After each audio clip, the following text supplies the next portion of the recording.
도시에 처음으로 상수도가 생겼을 때였습니다.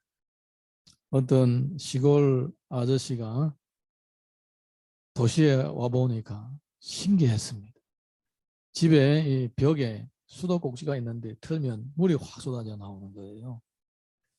야, 저거 진짜 좋다. 우리는 우물을 파서 두레박으로 그거를 퍼서 먹는데 그냥 벽에다가 저 수도꼭지를 틀면 그냥 이렇게 물이 나오는구나. 야, 내가 저거 집에 갈 때 하나 사가야 되겠다. 그래서 이제 집에 갈 때에 수소문을 해서, 그 당시에도 얼마나 비쌌겠습니까? 처음에 나왔으니까. 그 수도꼭지를 사다가 집에 벽에다 박아놓고 틀어봤더니 물이 안 나오는 거예요. 네, 물이 나오면 신기한 거죠. 틀어도 물이 안 나오고. 지금 우리가 상수도를 아리수를 매일마다 마시는 우리는 왜 안 나오는지 알아요. 근데 그 사람은 왜 안 나오는지 몰랐습니다. 수도꼭지에서 틀면 물이 나오기까지는 수원에서부터 정화의 과정을 거쳐서 또 펌프를 통해서 물이 먼 데서부터 파이프 라인을 통해서 이렇게 와야 그 벽에다가 파이프를 달고 수도꼭지를 단 다음에 물이 나오는 것입니다. 여러분, 우리 신앙생활 가운데서 하나님의 은혜가 내 눈에 보이도록 나타나기까지는 그냥 저절로 되는 게 아니에요. 네. 우리가 보이지 않는 이 현실 가운데서 곳곳마다 하나님께서 간섭하시는 손길이 있고 그 은혜가 내 눈앞에, 지금 내 코앞에 나타나도록 그렇게 많은 작업들이 필요한 거예요. 우리는 그거 어떻게 되는지 잘 모릅니다. 하지만은 우리가 기도하고 기다리며 우리에게 주어진 사명 감당하며 순종하면서 살다 보게 되면 언젠가 틀면 확 쏟아져 나오는 거예요. 근데 그 중간 과정들이 없이 그냥 물만 나오기를 기대하고 틀면 안 나오는 것처럼 우리가 중간 과정이 없이 막연하게 그냥 생각하고 그냥 그렇게 어거지를 부르게 된다면 결코 이 하나님께서 쏟아부으시는 은혜를 체험하지 못하게 되는 거예요. 오늘은 성령 강림 주일이라고 합니다. 성령 강림 주일. 네, 그래서 또 말씀을 비춰보면서 성령 강림 주일 뭐 하루로 끝나는 것이 아니라 사실 우리는 매 순간마다 성령님과 동행해야 됩니다. 그래서 또 이 말씀을 통해서 우리들에게 꼭 필요한 깨달음과 결단을 찾았으면 좋겠습니다. 요한복음 13장 33절에서 35절 말씀 우리 같이 읽어보겠습니다. 요한복음 13장 33절에서 35절 다 읽겠습니다. 시작. 작은 자들아, 내가 아직 잠시 너희와 함께 있겠노라. 너희가 나를 찾을 것이나 일찍이 내가 유대인들에게 너희는 내가 가는 곳에 올 수 없다고 말한 것과 같이 지금 너희에게도 이르노라. 새 계명을 너희에게 주노니 서로 사랑하라. 내가 너희를 사랑한 것 같이 너희도 서로 사랑하라. 너희가 서로 사랑하면 이로써 모든 사람이 너희가 내 제자인 줄 알리라.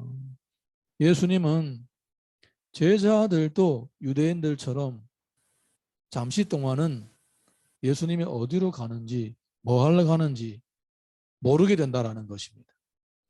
예수님의 제자들은 예수님을 3년 반이나 따라다녔던 사람들입니다.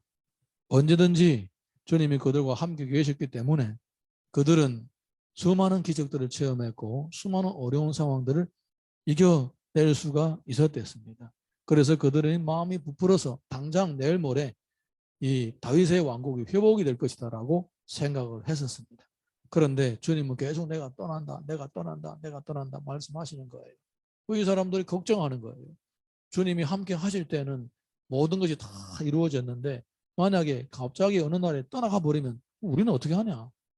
우리는 낙동강에 오래알이 되는 게 아니냐? 사람들에게 쫓겨다니고 밟히는 그런 존재들 되는 것이 아니냐 걱정을 했던 것입니다. 근데 주님은 계속 그 얘기를 하시는 거예요. 떠나간다. 너희들도 모른다. 너희들은 그 순간만큼은 유대인들이나 똑같게 된다. 이렇게 계속 말씀을 하시는 거예요. 자, 우리 36절에서 38절 함께 읽어보겠습니다. 시작. 시몬 베드로가 이르되 주여 어디로 가시나이까? 예수께서 대답하시되 내가 가는 곳에 내가 지금은 따라올 수 없으나 후에는 따라오리라. 베드로가 이르되 주여 내가 지금은 어찌하여 따라갈 수 없나이까? 주를 위하여 내 목숨을 버리겠나이다. 예수께서 대답하시되 내가 나를 위하여 내 목숨을 버리겠느냐? 내가 진실로 진실로 내게 이르노니 다 울기 전에 내가 3번 나를 부인하리라. 아멘. 베드로가 얘기를 듣고 어디로 가십니까? 내가 따라갈 수 있습니다. 근데 예수님은 아니다. 지금은 못 따라오고 나중에야 따라온다. 이렇게 말씀을 하셨습니다. 근데 베드로는 못마땅하게 생각하는 거예요. 내가 어떻게 주님을 못 따라갈 수가 있겠습니까? 나는 주를 위하여 목숨까지도 버릴 각오를 하고 있는데 어찌하여 못 따라가겠습니까? 할 수 있습니다. 확실하게 얘기를 하는 거예요. 근데 주님은 오늘 저녁에 울기 전에 내가 3번 나를 부인한다. 이렇게 말씀하신 거예요. 이거는 성령을 받지 않고 성령 충만이 없는 사람이 결코 십자가의 길을 갈 수가 없다는 것을 보여주고 있는 것입니다. 우리가 성령을 충만해야만이 제대로 된 신앙생활을 할 수가 있는 것입니다. 신앙생활은 이를 악물고 이가 부서질 정도로 이를 악물고 뭐 그렇게 악으로 하는 게 아니에요.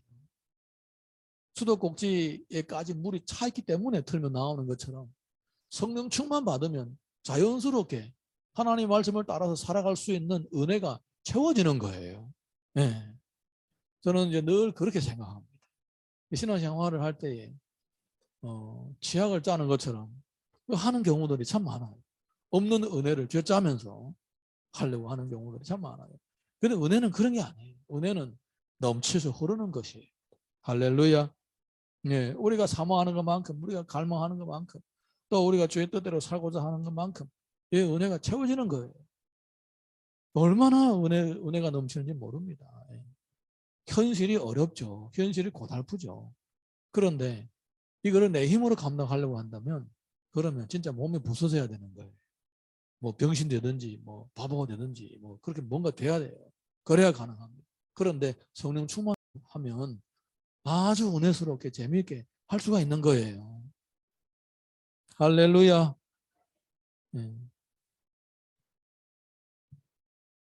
그런데 베드로는 아직 성령 충만에 잘 모르고 있어요. 왜냐하면 이미 주님이 함께 계시기 때문에 다른 거를 바라보지도 않았고 갈망하지도 않았고 주님만 곁에 계시면 된다. 내 눈에 주님만 보이면 된다. 그러면 만사 형통이다. 이렇게 생각을 했던 거예요. 그런데 주님이 자꾸 가신다고 하니까 자꾸 마음이 두려웠던 거예요. 자, 우리 이어서 요한복음 14장 1절에서 4절 보겠습니다. 요한복음 14장 1절에서 4절 시작. 너희는 마음에 근심하지 말라. 하나님을 믿으니 또 나를 믿으라. 내 아버지 집에 거할 곳이 많도다. 그렇지 않으면 너희에게 일렀으리라.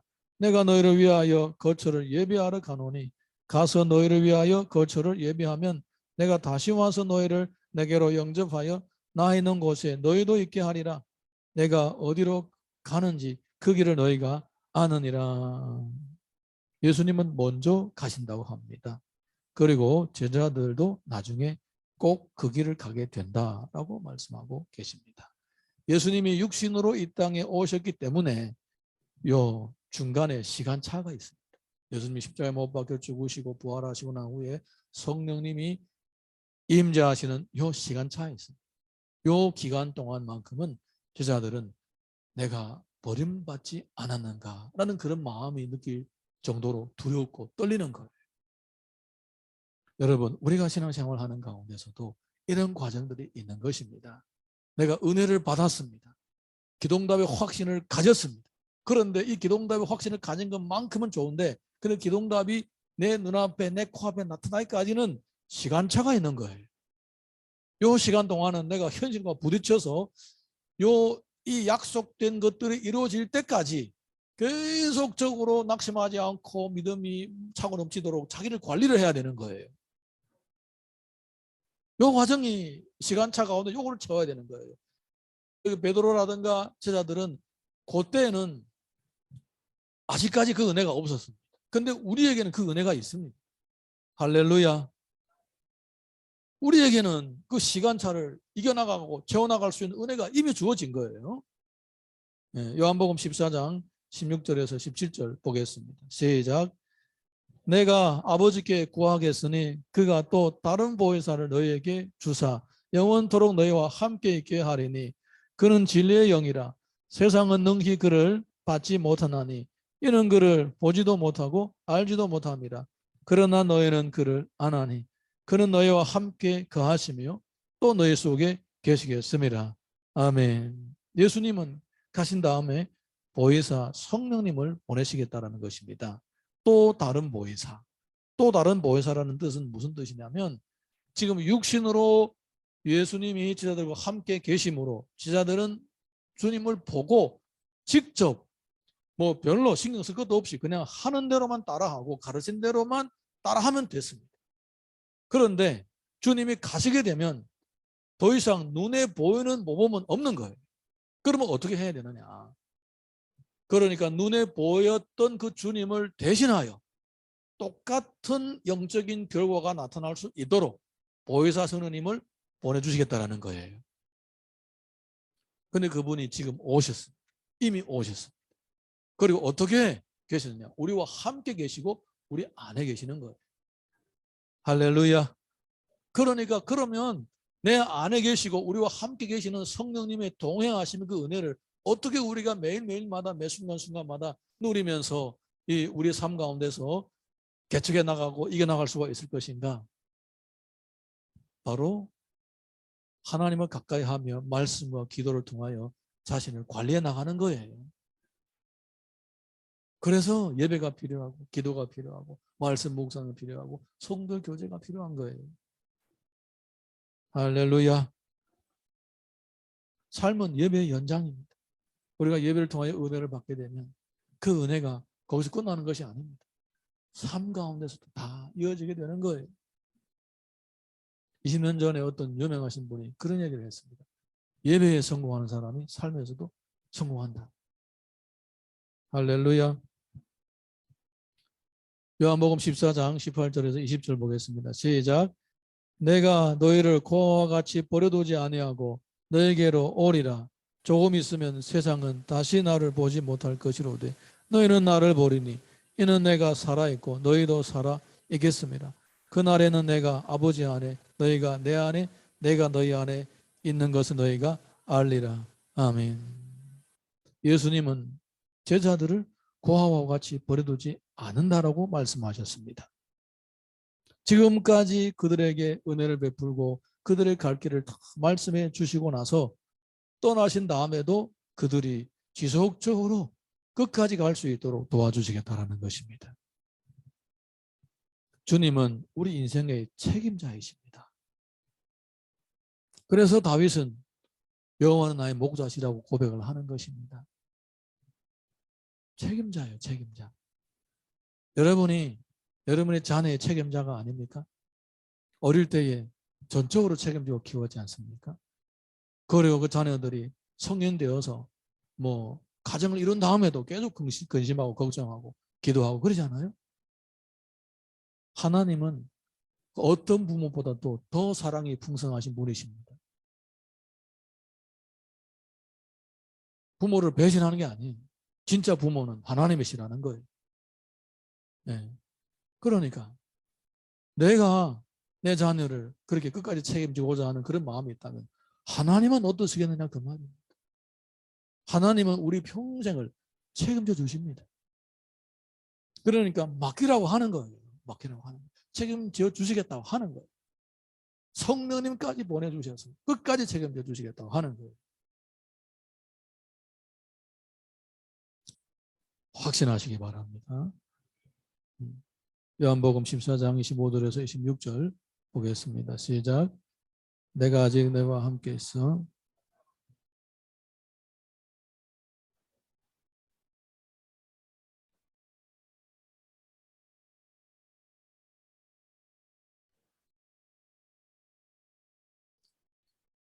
아멘. 지금까지 예수님은 제자들을 말씀으로 가르치고 몸으로 모범을 보여주셨습니다. 그리고는 더 이상 이제는 그렇게 하지 않고 성령님을 보내주시겠다는 것입니다. 그러면 성령님을 보내주신 다음에는 어떻게 됐느냐? 하나님의 말씀을 깨닫게 하고 생각나게 하는 거예요. 그러니까 성령의 인도하심을 따라 산다, 성령 충만한다는 것은 무엇을 의미하느냐? 말씀을 깨닫고 말씀대로 살아갈 수 있는 은혜를 입어서 그 말씀을 실천하는 것을 가리키는 거예요. 할렐루야. 네. 성령 충만하면 말씀을 실천하는 것이 행복해지는 거예요. 그래서 우리가 예수님을 믿는다라는 것은 단순하게 그냥 내 삶의 옛날보다 조금 더 잘 되고 일도 잘 되고 여기서 그치는 것이 아닙니다. 예수 믿기 전하고 믿은 다음에 차이는 뭐냐? 성령님이 함께 하시는 새로운 인생을 산다라는 거예요. 우리 여기에 정육점 원래 3층이었던가 정육점 며칠 전부터 뜯어가지고 뭐 이렇게 한다고 보니까 이제 새 집을 짓더라고요. 새 집. 낡은 집은요 자꾸 뜯어 고쳐도 점점 고칠 일이 많아집니다. 점점 돈이 더 많이 들어갑니다. 중고차도 그래요. 중고차도 어느 정도 타다가 돈이 들어가기 시작하게 되면 점점 더 많이 돈 들어가게 되는 거예요. 그래서 나중에 팔아버리고 새 차 사. 집도 계속 수리하다 보면 나중에 안 돼서 허물어버리고 새 집 짓는 거예요. 예수님을 모르기 전에 우리 인생은 헌집과 같은 거예요. 그거를 땜질해가지고 부채가지고 수리해서 될 일이 아니에요. 새롭게 해야 돼요. 주 안에서 새롭게 시작해야 되는 거예요. 할렐루야. 영국의 어떤 여행자가 아프리카 여행을 하다가 식인족들에게 잡혔습니다. 식인족들은 사람을 잡아먹잖아요. 그래서 이 여행자를 잡아서 소트 걸어놓고 튀를 해가지고 먹으려고 했습니다. 그런데 이제 이 장면을 보니까 얼마나 놀랐겠습니까? 그래서 막 소리 질렀습니다. 나를 살려달라고. 그랬더니 아니 저기 수장이 영어를 알아듣는 거예요. 알아듣는 거예요. 뭐 영어로 말하고 영국에서 왔냐고 그래 풀어준 거예요. 풀어줘가지고 데리고 자기 집으로 갔어요. 집으로 가보니까 이 추장의 집에 영어 수석들이 쫙 이제 놓여 있는 거예요. 심지어 거기에는 뭐 영국 대백과사전도 막 놓여 있고 뭐 그런 거예요. 그래서 네가 어떻게 이렇게 이런 책들 많이 가지고 있느냐? 혹시 영국 사람들을 죽이고 책들을 다 모아놓은 거 아니냐? 아니라는 거예요. 본인이 어릴 때에 영국에 유학 갔다는 거예요. 유학 가서 영국에서 생활하는데 아버지가 돌아가실 때가 돼가지고 영국에서 다시 이곳에 와가지고 추장 노릇을 하고 있다라는 거예요. 그랬더니 이 여행객이 하는 말이 아니 당신이 문명사회에 가서 문명을 배웠으면 돌아와가지고 사람을 잡아먹으면 안 되지. 그렇게 야만인의 짓을 계속 하냐. 그랬더니 이 추장이 하는 말이 아니야. 내가 문명을 배워서 지금 문명을 실천하고 있어. 옛날에는 우리 사람 잡아서 맨손으로 뜯어 먹었는데 요즘에는 우리 포크로 먹는다. 문명해졌다는 거예요. 포크로 먹는데요. 여러분 예수님을 믿지만은 성령 충만 받지 못한 사람은 그냥 포크로 먹거나 맨손으로 먹거나 그냥 그 차이에 네. 성령 충만해야 우리 내적인 사람이 변화되고 새로워지는 거예요. 할렐루야. 로마서 8장 1절 2절 보겠습니다. 시작. 그러므로 이제 그리스도 예수 안에 있는 자에게는 결코 정죄함이 없나니 이는 그리스도 예수 안에 있는 생명의 성령의 법이 죄와 사망의 법에서 너를 해방하였습니다. 아멘. 그리스도 예수 안에 있는 사람에게는 정죄함이 없습니다. 왜냐하면 성령님께서 함께 계시기 때문이라고 했습니다. 자, 출애굽을 할 때는 모세가 지도자가 되어서 모세를 따라서 사람들이 출애굽을 했습니다. 그리고 그 후부터 이스라엘 백성들에게는 항상 영적인 지도자가 나타나서 이스라엘 백성들을 지도했습니다. 예수님의 시대는 예수님이 나타나셔서 하나님의 백성들을 지도하셨습니다. 그 다음에는 이제 성령님이 인도하시는 거예요. 출애굽 시대에는 바로의 통치에서 이스라엘을 구해줬고, 예수님의 시대에서는 악한 사탄들의 통치에서 그 자기 백성들을 구원해 내주신 것입니다. 그리고 그 은혜를 지속적으로 이어지도록 성령님이 임재하셔서 백성들을 이끌어 주시는 거예요. 자, 로마서 8장 9절에서 11절 보겠습니다. 시작. 만일 너희 속에 하나님의 영이 거하시면 너희가 육신에 있지 아니하고 영에 있나니, 누구든지 그리스도의 영이 없으면 그리스도의 사람이 아니라, 또 그리스도께서 너희 안에 계시면 몸은 죄로 말미암아 죽은 것이나 영은 의로 말미암아 살아있는 것입니다. 예수를 죽은 자 가운데서 살리신 이의 영이 너희 안에 거하시면 그리스도 예수를 죽은 자 가운데서 살리신 이가 너희 안에 거하시는 그의 영으로 말미암아 너희 죽을 몸도 살리시리라. 예수님이 성령님과 똑같으시고 성령님이 예수님과 똑같으시는 거예요. 우리가 성령 충만받고 성령님의 인도하심을 따라 살면 예수님이 십자가에서 못 박혀 죽으시고 부활하셨던 그 능력이 내 안에서도 움직인다는 거예요. 물론 나는 예수님처럼 그렇게 십자가에 못 박혀 죽고 부활할 필요 없습니다. 나는 구원자가 아니기 때문에. 하지만은 구원자처럼 살 수 있는 능력이 내 안에 있는 것만은 사실이라는 거예요. 이게 얼마나 놀라운지 모릅니다, 여러분. 예수님을 믿고 나고 이 진리를 깨닫게 되면 내가 지금 이 꼴로 사는 게 너무나 안타까울 수밖에 없는 거예요. 이렇게 큰 능력을 가지고 있는데, 이렇게 놀라운 능력을 가지고 있는데 나는 뭐냐 이거예요. 나는 뭐냐. 제가 26살 때에 참 한탄을 했습니다. 26살에 왜 한탄했느냐. 칼빈이 26살 때에 기독교 강요, 갑자기 오늘 자꾸 필립이 끊기. 기독교 강요를 썼어요. 26살 때. 나는 똑같은 예수님을 믿으면 난 지금 뭐 하는 거야. 한당스럽더라. 그런데 지금 벌써 몇 년 지났습니까? 네. 거의 30년 지났는데 참 나는 왜 이렇게 요모양밖에 못 살까? 참 안타까운 밖에 없는 거예요. 이제 인생 더 살아봤자 몇십 년 더 살겠다. 20년, 30년, 길어봤자 50년. 이 남은 50년 동안 알고 보니 꽤나 많이 남았네. 꽤나 많이 남았네. 네, 길면 50년이잖아요. 짧으면 그래도 20, 30년. 꽤나 많이 남았네. 이동안 어떻게 살면 내가 참 이렇게 하나님의 역사하심을 마음껏 이렇게 누리면서 살 수가 있을까? 하나님의 역사하심을 제한하지 않고 살아갈 수 있을까? 그런 마음이 있어요. 이렇게 큰 능력을 우리가 이미 가지고 있는데 다 무기고 썩히고 살아가는 거예요. 왜 그렇게 했습니까? 네, 충만받지 못해서. 자, 우리 로마서 8장 12절에서 15절 읽어보겠습니다. 시작. 그러므로 형제들아, 우리가 빚진 자로 돼 육신에게 져서 육신대로 살 것이 아니니라. 내가 육신대로 살면 반드시 죽을 것이로되 영으로서 몸의 행실을 죽이면 살리니, 물은 하나님의 영으로 인도함을 받는 사람은 곧 하나님의 아들이라. 너희는 다시 무서워하는 종의 영을 받지 아니하고 양자의 영을 받았으므로 우리가 아바 아버지라 부르짖느니라. 아멘. 이렇게 큰 은혜를 받았으니까 이제는 옛날처럼 살지 말고 하나님의 아들다운 그런 삶을 살자. 이렇게 우리들에게 호소를 하고 계십니다. 로마서 8장 16절 17절 보겠습니다. 시작.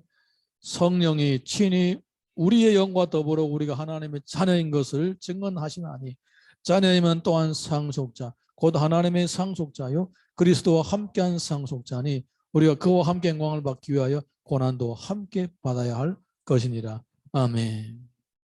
성도는 예수님의 상속자입니다. 예수님이 했던 모든 일들을 따라서 하고 예수님이 얻으신 모든 것을 함께 누리는 그러한 신분이라는 것을 보여주고 있습니다. 근데 우리는 어떤 존재입니까? 자, 우리 26절에서 27절 보겠습니다. 26절에서 27절 시작. 이와 같이 성령도 우리의 연약함을 도우시나니 우리는 마땅히 기도할 바를 알지 못하나 오직 성령이 말할 수 없는 탄식으로 우리를 위하여 친히 간구하시느니라. 마음을 살피시는 이가 성령의 생각을 아시나니 이는 성령이 하나님의 뜻대로 성도를 위하여 간구하심이니라. 아멘. 우리는 연약하다라는 것입니다. 연약하기 때문에 성령님이 계신 필요가 있고 연약하기 때문에 성령님의 능력이 필요한 것입니다. 그래서 내가 만약에 머리를 굴리고 공리를 하고 이렇게 하면 되겠다, 저렇게 하면 되겠다, 저 사람은 저렇게 하면 되는데 나도 그렇게 하면 되겠다, 이렇게 그냥 일반적인 방법만 모색을 한다면 이 성령의 능력을 체험하지 못한다는 것입니다. 성령님께서는 우리들에게 비전을 주시고 또 그 비전을 붙잡고 이루어가고자 하는 간절한 의지를, 욕망을 주시고 또 감당할 수 있는 은혜를 주시는 거예요. 네. 나는 할 수가 없어 보이지만 주님이 역사하시면 된다라는 것입니다. 할렐루야.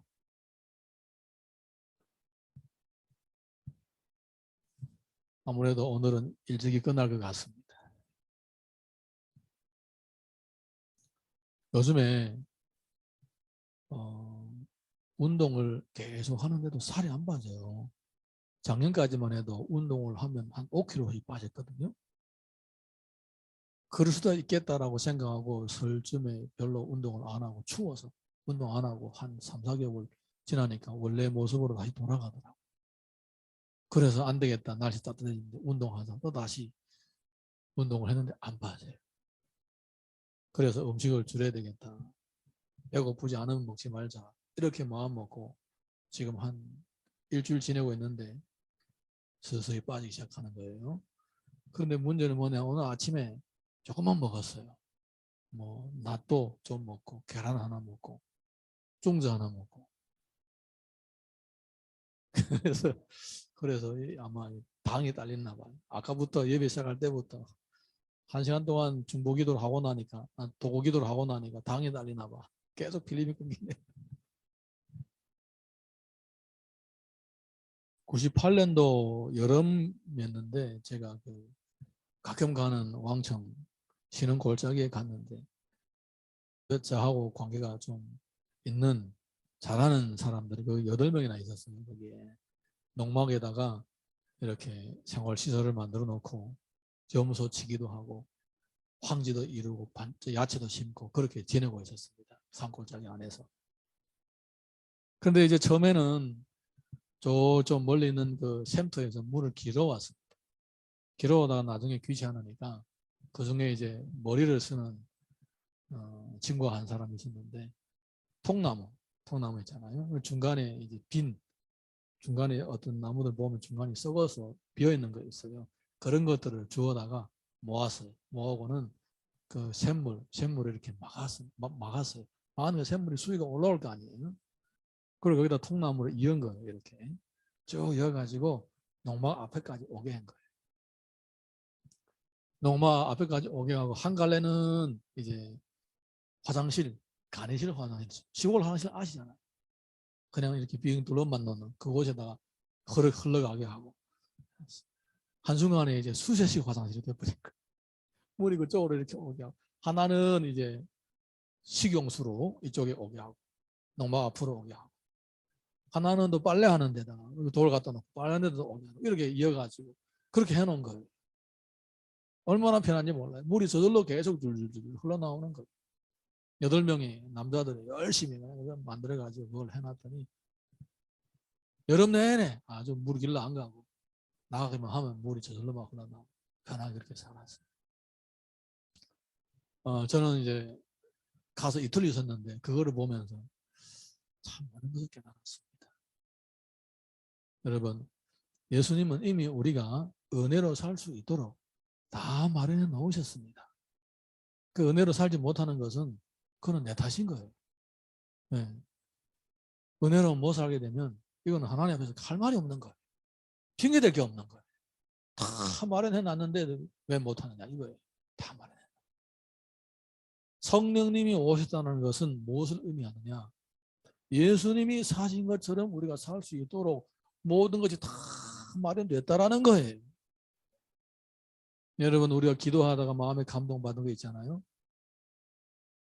만약에 하나님 주신 것이 확실하고 그 당시에 내가 믿음이 확실히 왔다면 그거는 이미 하나님이 다 예비해 놓으신 거예요. 네. 그것도 못 누리고 놓친다면, 그것도 받지 못하고 놓친다면 아마 진짜 이를 가면서 후회하게 될 거예요. 성경에서 다른 얘기를 하는 게 아니에요. 네. 그래서 사랑하는 성도 여러분, 하나님이 우리들에게 주신 감동 놓치지 마시고, 또 우리가 말씀을 읽다가 받은 비전 놓치지 마시고, 하나님이 은혜를 주시면 반드시 이룰 수 있다라는 확신을 가지고 또 늘 자기를 잘 관리해서 매일매일마다 다듬어갈 수 있기를 주님 이름으로 축원합니다. 자, 우리 요한복음 7장 38절 39절 읽어보겠습니다. 시작. 나를 믿는 자는 성경의 이름과 같이 그 배에서 생수의 강이 흘러나오리라 하시니 이는 그를 믿는 자들이 받을 성령을 가르쳐 말씀하신 것이라. 예수께서 아직 영광을 받지 아니하셨으므로 성령이 아직 그들에게 계시지 아니하시더라.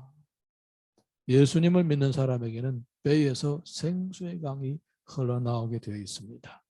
이미 다 마련되어 있습니다. 고린도전서 3장 16절 17절 보겠습니다. 시작. 너희는 너희가 하나님의 성전인 것과 하나님의 성령이 너희 안에 계시는 것을 알지 못하느냐? 누구든지 하나님의 성전을 더럽히면 하나님이 그 사람을 멸하시리라. 하나님의 성전은 거룩하니 너희도 그러하니라. 성도는 하나님의 성령이 거하는 성전입니다. 성령께서 우리 안에 거하시고 역사하십니다. 요한복음 20장 21절에서 23절 봅니다. 시작. 예수께서 또 이르시되 너희에게 평강이 있을지어다. 아버지께서 나를 보내신 것 같이 나도 너희를 보내노라. 이 말씀을 하시고 그들을 향하사 숨을 내쉬며 이르시되 성령을 받으라. 너희가 누구의 죄든지 사하면 사해질 것이요 누구의 죄든지 그대로 두면 그대로 있으리라 하시니라. 아멘. 주님처럼 살아갈 수 있는 은혜가 주어집니다. 갈라디아서 5장 22절 23절 시작. 오직 성령의 열매는 사람, 희락과 화평과 오래 참음과 자비와 양성과 충성과 온유와 절제니 이 같은 것들을 금지할 법이 없느니라. 성령님이 내 안에서 역사하시고 계시다라는 증거가 뭐냐? 바로 성령의 열매입니다. 내 안에서 만약에 지금 성령의 열매가 맺어지고 있다라면 그러면 하나님이 약속한 것이 반드시 이루어지게 되어 있습니다. 요한복음 15장 16절 시작. 내가 나를 택한 것이 아니요 내가 너희를 택하여 세웠나니 이는 너희로 가서 열매를 맺게 하고 또 너희 열매가 항상 있게 하여 내 이름으로 아버지께 무엇을 구하든지 다 받게 하려 합니다. 하나님의 말씀은 진실입니다. 우리 안에 열매를 맺게 되면 이 성령의 열매가 나타나게 되면 그러면 기도하는 것이 그대로 다 이루어지는 거예요. 네, 우리 자리에서 나같이 일어나셔서 찬양 부르고 함께 기도하겠습니다.